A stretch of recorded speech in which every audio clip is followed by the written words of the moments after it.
Good evening. It's exactly 10:30 p.m. Asmara time and we're ready for our English news broadcast, bringing you the latest updates from around the world and the country live from our headquarters in Asmara, and inviting you to stay with us is Heaven Johans, your news anchor for this session. Let's first begin with the major headlines. National Agri-Business Conference on Selected Commodities. Seminar on work value and productivity in Karen. India and Pakistan trade gunfire as tensions rise over Kashmir attack. And Germany slashes 2025 growth forecast to 0. In today's domestic news, in a major move to boost sustainable agriculture, the Ministry of Agriculture, in collaboration with the Food and Agriculture Organization, hosted a National Agri-Business Conference on the 24th of April.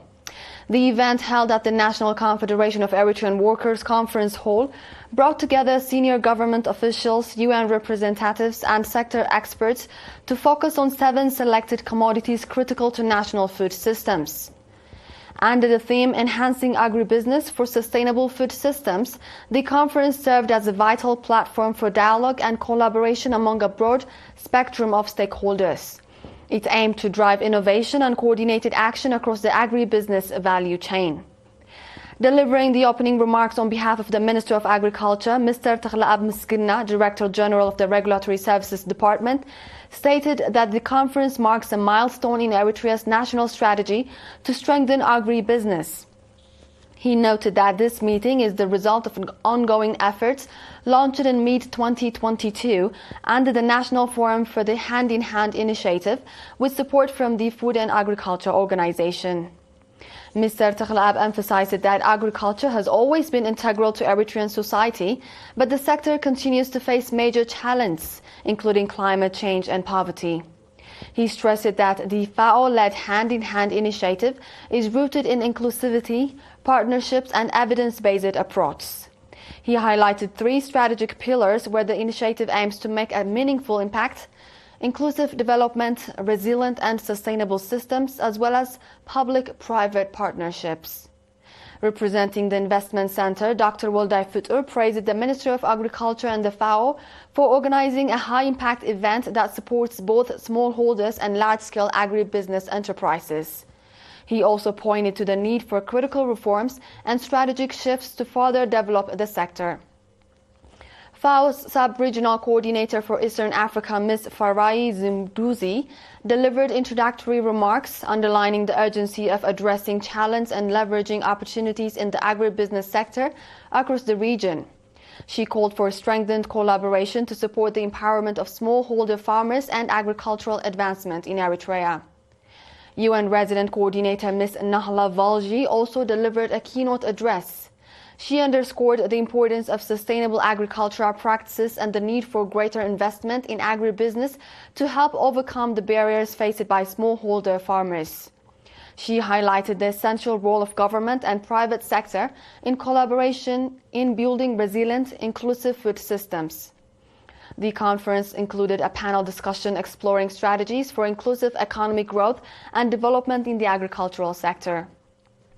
The discussion covered key topics including investing in agriculture to improve food security, addressing poverty and climate-related challenges, forging partnerships with international and domestic stakeholders, and crafting effective policies to support agricultural transformation. The 7 commodities highlighted under the Hand-in-Hand initiative were presented as having strong potential to drive growth and food system resilience. Participants emphasized the need for continued research and targeted investment to fully realize their impact. In concluding remarks, Mr. Samara Amlesom, Director General of the Agriculture Extension Department, expressed his appreciation for the participation of all stakeholders who played a significant role in making the conference a success. He emphasized that the ministry, in collaboration with FAO, will work diligently on the selected commodities and called upon all relevant stakeholders to collaborate for the success of the initiative. In another news, a seminar focusing on work values and productivity was conducted in Karen City on the 23rd of April. The seminar was organized by the National Confederation of Eritrean Workers branch in the region.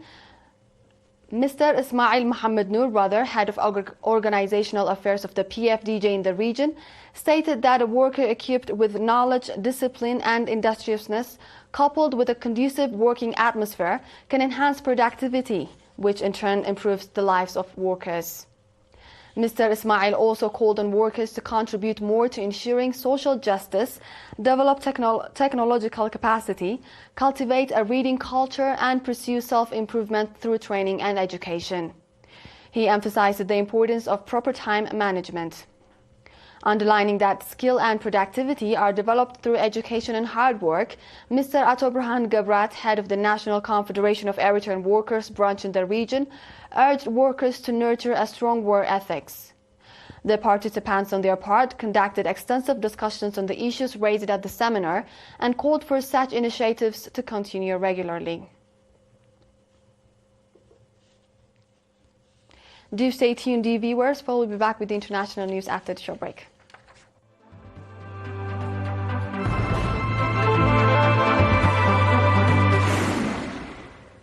Welcome back. Indian and Pakistani forces have exchanged fire along the line of control separating the two countries today as the UN calls for maximum restraint during warnings of a wider military escalation following the latest deadly attack in Kashmir's Pahalgam town. On Tuesday, suspected rebels killed at least 26 people as a result in Pahalgam, the deadliest such attack in a quarter century in Indian-administered Kashmir. Indian army sources stated that the Pakistani side initiated the shooting.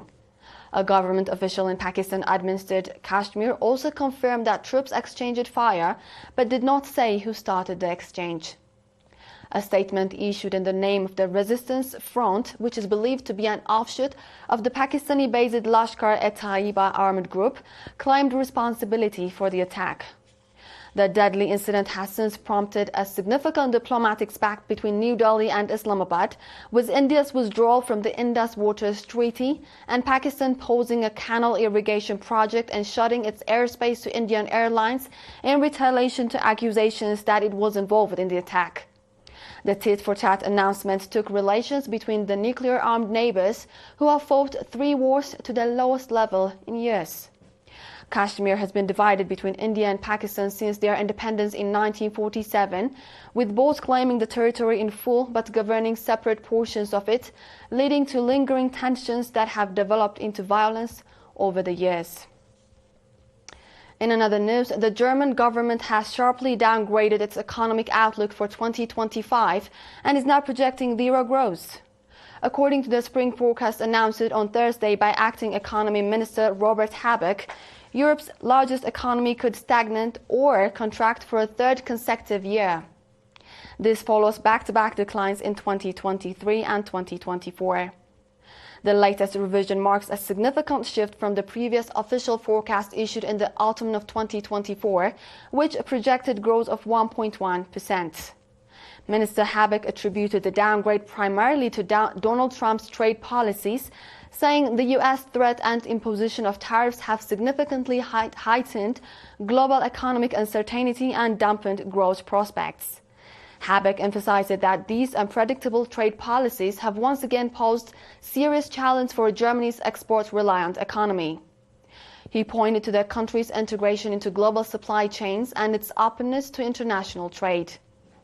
Calculations by the German Economic Institute also suggest that Washington's so-called reciprocal tariff of 20% on EU imports could additionally cut Germany's economic output by as much as $330 billion over 4 years. This equates to an average annual GDP loss of 1.6% by 2028. With this, we conclude our news for this session, dear viewers, and now a quick recap of the major headlines. National Agri-Business Conference on Selected Commodities. Seminar on Work Value and Productivity in Karan. India and Pakistan trade gunfire as tensions rise over Kashmir attack. And Germany slashes 2025 growth forecast to 0. This was World on Friday with ERi-TV English news broadcast. Dear viewers, thank you for joining. It's officially a goodbye from us.